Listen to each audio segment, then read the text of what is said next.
Good afternoon, everybody. David Shuster here on Take Action News, joined by Daniel Marans, our executive producer, and Rich Webster, vice president in charge of board operations. So glad to have you with us on this weekend of February the 16th. This is a special State of the Union edition of our show. The president gave the speech that is one of two speeches mandated by Congress. The other, of course, is the inaugural address.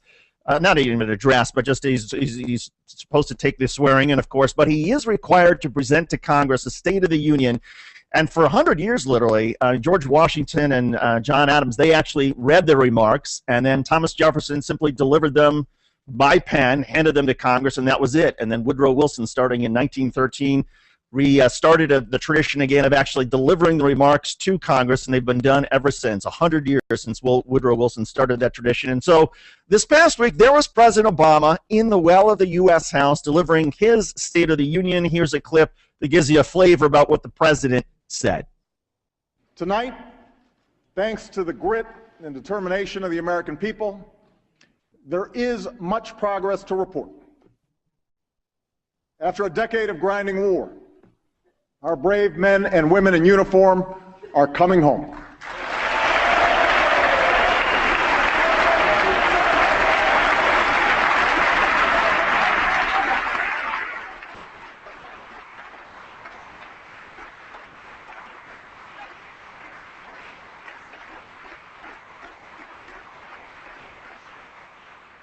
After years of grueling recession, our businesses have created over 6 million new jobs.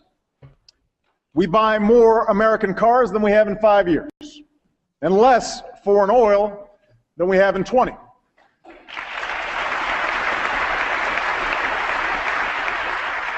Our housing market is healing, our stock market is rebounding, and consumers, patients, and homeowners enjoy stronger protections than ever before.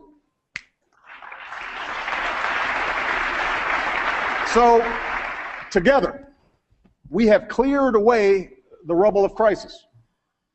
And we can say with renewed confidence that the state of our union is stronger.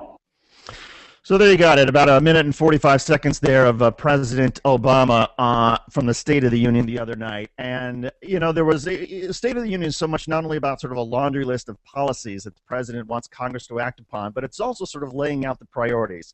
And one of the big priorities that Congress has had, and the president has agreed to a certain extent, is that we need to cut spending. We need to essentially deal with this sort of deficit. The country is spending more in terms of government services than it's taking in. And so the Republicans have long argued, well, let's just cut government spending. The president said, no, let's raise some tax revenues. But there's been something of a stalemate for the better part of the last few years. And the president was making the point that in this latest round of negotiations, Republicans are still demanding that there be nothing but a cut in government spending, and that there be no sort of taxes increase. And if they can't agree to any sort of deal, this thing known as the sequester is going to take effect, which will be automatic cuts across the board for defense, but also social programs. And the president noted that, well, the priorities are messed up in this situation. Listen. Why would we choose to make deeper cuts to education and Medicare just to protect special interest tax breaks? How is that fair? Why is it that deficit reduction is a big emergency, justifying making cuts in Social Security benefits but not closing some loopholes?